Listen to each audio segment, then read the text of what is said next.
Okay, so now we come to what is probably my favorite phase of all, which is the segmentation phase. Engagement and ascension, they get a lot of the credit because that's where the money is made, right? In engagement, you're asking them to buy. In ascension, you're asking them to buy again. But really, the magic happens in the segmentation phase, because it's the segmentation phase where we're asking our subscribers, what do you want?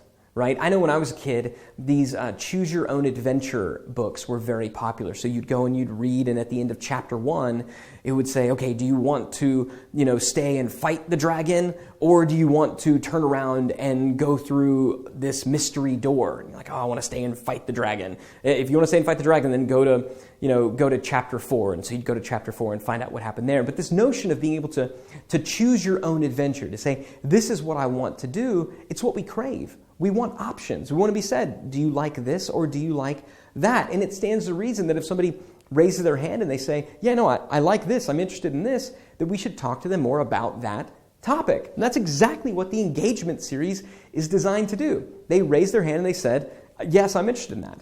But the question that typically arises is, okay, but how do we get them into an engagement series? How do we get someone, if they're already on our list, to raise their hand and say, yes, I'm interested in that? And the way we do that is through segmentation. Now, there's a couple of ways to get into the segmentation bucket.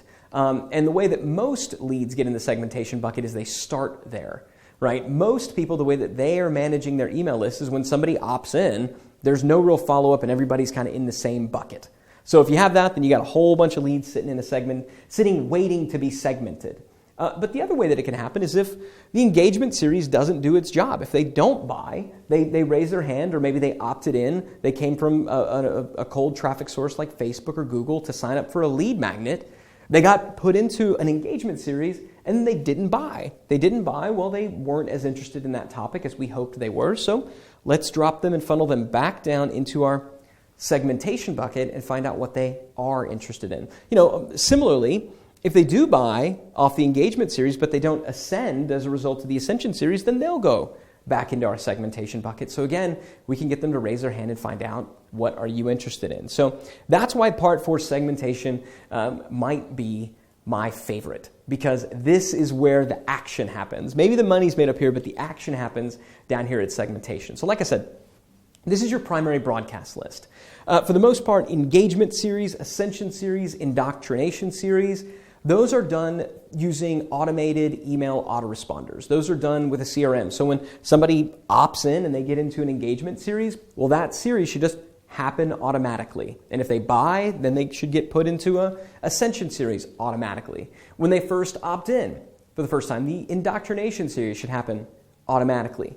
But segmentation is your opportunity to be recent, to be current, to go to your market and say, hey, this is in the news right now. If you're interested in it, then raise your hand and tell me. So the segmentation is primarily handled through broadcasts, okay, through actual email broadcasts, the number of which is going to be determined by your particular market, and we'll talk about exactly how that happens in one of the later videos.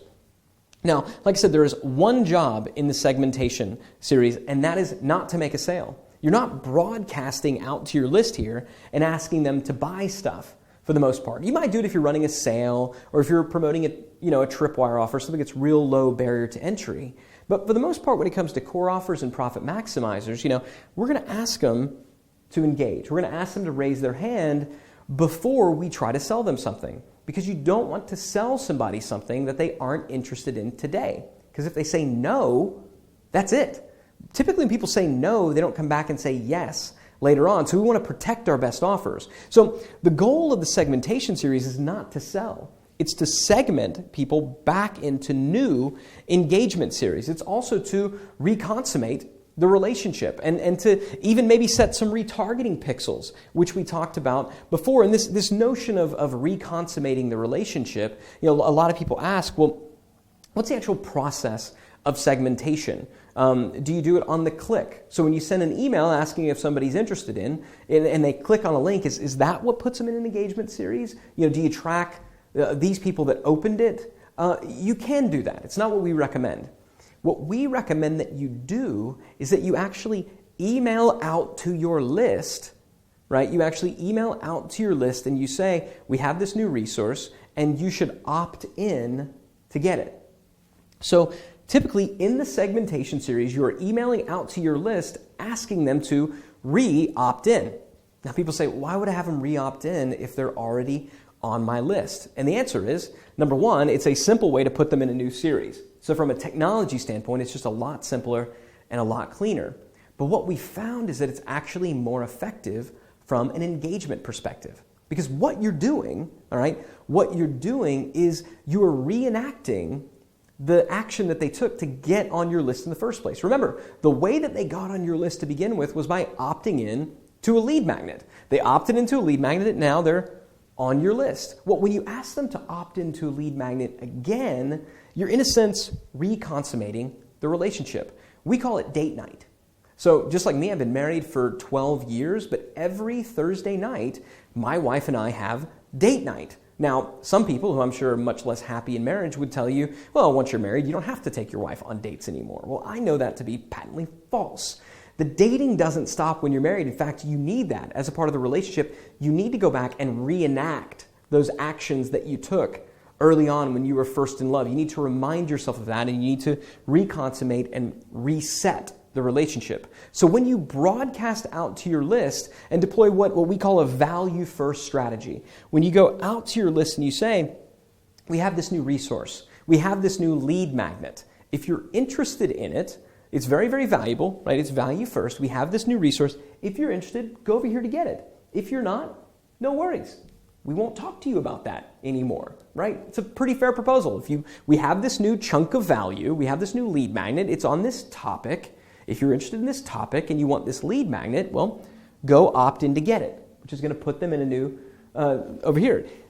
The act of doing that, of re-opting in, not only does it put them in a new engagement series, but it does reset that relationship, okay? It resets that relationship. And it's important to do that because, like I said, the money is made in engagement and ascension, right? The money is not made in the segmentation bucket. The money is made by segmenting them into these so you can only talk to the people and sell them on the things that they're ultimately interested in. Really, this is how you make more while mailing your list less, right? You can make more money by actually sending less emails to your general broadcast list. You only have to send, 1, 2, 3, a handful of emails a week out to your list saying, hey, are you interested in this? Well, how about this? Well, how about this? And only the ones that raise their hand and say, yep, I'm interested, get the follow-up. And the ones that don't, they don't. And it stands to reason that if you follow up more with the people who are interested, who are engaged, that you're going to make more sales.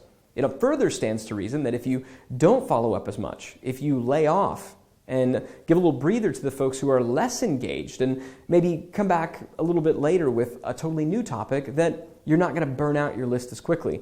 It stands to reason, and it makes sense because it's true, and our data bears that out. And so that's why, I know this was a lengthy explanation, but that's why the segmentation phase is my favorite. It is the most powerful. It's going to allow you to make a lot more money, and it's going to allow you to maintain and sustain the quality and the reputation of your list. And frankly, it's just the kind of thing that most people, including most of your competitors, just aren't doing. So it'll give you a big, big edge and allow you to grow your company and get more sales in a way that's really cool and allows you to maintain your relationship. So with all that explanation now out of the way, let's dive in and let's look at some example segmentation campaigns so you can see how to deploy this in your own company.